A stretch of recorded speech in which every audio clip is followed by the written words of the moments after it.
adalah seseorang yang tinggal di salah satu rumah susun Jakarta sejak lahir. Unit yang saya tempati ini adalah warisan dari bapak yang sudah meninggal sejak 2008 lalu. Di ruangan yang tidak begitu besar, saya tinggal bersama ibu dan satu orang adik perempuan saya. Saya sendiri adalah seorang laki-laki yang sekarang mengambil peran sebagai tulang punggung keluarga. Syukurlah, setelah lulus dari SMK pada 2010, saya langsung diterima kerja sebagai teknisi otomotif. Saya tinggal di unit nomor 303. Itu artinya, lantai 3 nomor 03. Unit saya adalah di tengah-tengah, diapit oleh unit 302 dan 304 dari arah tangga naik. Untuk mencapai unit saya harus melewati unit 305 dan 304. 304 diisi oleh seorang laki-laki pekerja lapangan. Namanya Mas Mukhlis. Dia adalah pengontrak baru unit tersebut saat itu, dan saya belum mengenal lebih banyak beliau. Lalu di 305 ditempati oleh Pak Dudung. Walaupun dari segi usia, beliau lebih cocok dipanggil kakek Dudung. Seorang laki-laki tua, gemuk, dengan alis mata tebal dan wajah yang terlihat tidak ramah. Pak Dudung ini termasuk penghuni lama. Bahkan sebelum ayah mengisi unit 303, Pak Dudung sudah lebih dulu tinggal di rusun ini bersama istrinya. Pak Dudung bukan tipe orang yang ramah sebenarnya. Beliau tidak suka anak-anak dan memang juga tidak memiliki anak.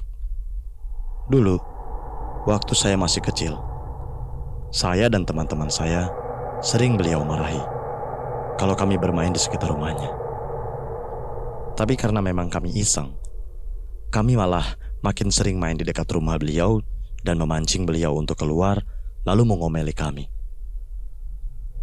Tidak terasa, anak-anak yang dulu beliau marah-marahi itu sudah beranjak dewasa termasuk saya.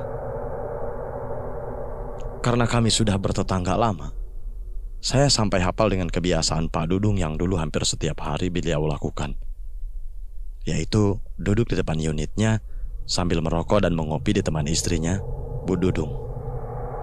Berbeda dengan suaminya, Bu Dudung adalah perempuan yang ramah. Bahkan dulu, saya dan teman-teman saya sering diberikan cemilan semacam gorengan tempe atau keripik. Sayang, Ibu Dudung sudah meninggal sekitar tahun 2007 atau 2008. Namun walaupun tanpa ditemani istrinya, Pak Dudung masih tetap melakukan kebiasaan itu bertahun-tahun setelahnya. Kembali ke kehidupan saya. Kantor saya saat itu menerapkan sistem kerja 2 shift. Jadi, ada kalanya saya akan pulang tengah malam dan baru sampai rumah sekitar jam 1 dini hari. Sama seperti malam itu, sekitar April 2011. Malam di mana kejadian yang mau saya ceritakan ini terjadi. Saya baru sampai rumah susun sekitar jam setengah 1 dini hari. Sebenarnya, unit di blok yang saya tempati sudah ada yang menempati hampir semuanya. Tapi rata-rata mereka hanya terlihat saat akan berangkat kerja pagi dan saat sore hari ketika pulang. Lalu sesekali muncul untuk belanja di unit yang penghuninya berjualan kecil-kecilan. Sepertinya Jakarta membuat orang-orang sudah terlalu lelah untuk bersosialisasi. Setelah memarkirkan motor, saya menaiki tangga dari lantai dasar parkiran hingga ke lantai 3. Tepat di mana unit saya berada. Rusun itu benar-benar sudah sepi dan tidak ada satupun orang yang saya temui di tangga maupun di parkiran. Hingga tiba di lantai 3, barulah saya bertemu dengan orang lain, yaitu Pak Dudung yang sedang duduk di bangkunya sambil menghisap rokoknya sendirian. Lampu di teras beliau saat itu sudah mati. Namun masih ada penerangan dari lampu unit Mas Mukhlis. Karena akan melewati beliau, tentu saya beramah tamah dengan menyapa. "Misi Pak, wah begadang nih Pak Dudung," sapa saya sambil lewat di hadapan beliau. Hanya itu jawaban Pak Dudung. Bukan hal aneh jika Pak Dudung menjawab ketus seperti itu. Karena memang sudah begitu adanya sifat beliau. Tidak ramah dan tidak banyak berbicara. Hanya itu tegur sapa saya yang saya lakukan, lalu saya membuka kunci unit saya. Meskipun ada ibu dan adik saya di dalam, saya terbiasa meminta mereka untuk mencabut kuncinya sebelum tidur agar saya bisa membuka pintu sendiri dengan kunci cadangan. Setelahnya, saya membersihkan diri di kamar mandi. Saat saya sedang berganti baju, tiba-tiba dari arah belakang, ibu yang baru saja bangun menyapa saya. "Baru pulang, Bang?" tanya ibu yang memang memanggil saya abang, sambil menyingsingkan lengan bajunya. Ibu saat itu hendak wudhu untuk sholat tahajud. "Iya, Bu," jawab saya singkat. Ibu lalu mengambil wudhu, sementara saya lanjut merebahkan tubuh saya di kasur yang berada di samping tempat ibu biasa sholat. Ketika akan memakai mukena, ibu mengucapkan kalimat yang membuat saya benar-benar tersentak.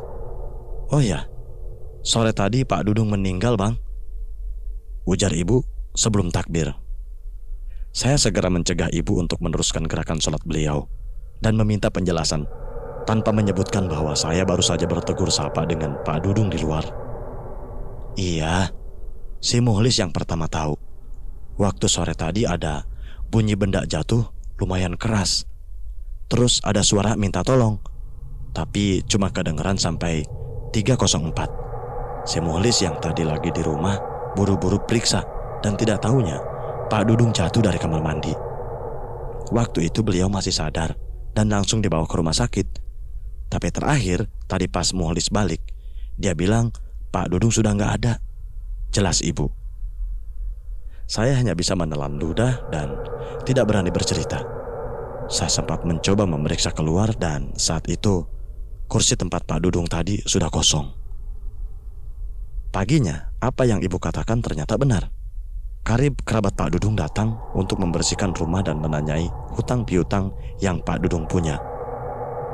Mereka juga bercerita bahwa jasad Pak Dudung langsung dibawa dari rumah sakit menuju kampung beliau di Karawang untuk dimakamkan. Mengenai siapa atau apa yang saya sapa tadi malam, saya masih belum berani menyimpulkan.